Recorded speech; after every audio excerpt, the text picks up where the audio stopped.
Hi, this is Guy Barker here. Welcome to Herbie.org.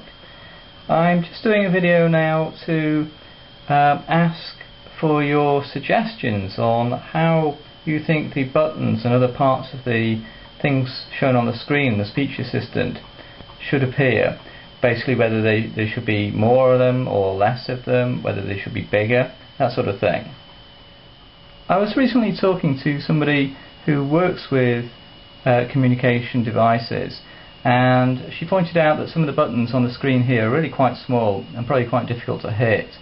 So I'd be interested in getting more people's thoughts on what would be most useful to people using the software, whether the buttons should be bigger or perhaps whether some of the buttons just aren't useful at all really. There are some buttons over here which probably could be removed without actually impacting how usable the program is, and that would free up more space.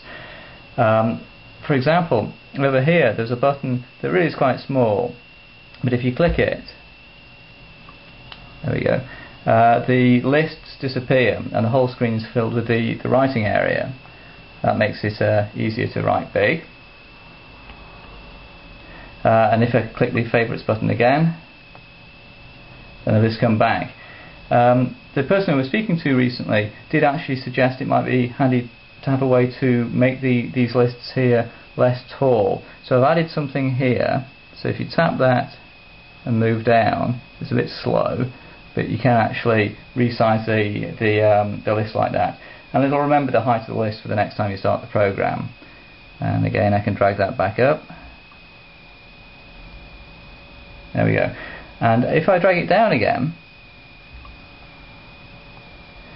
you'll notice on the right here some more buttons were revealed, which can be used just for one click to have something spoken without having to write it out.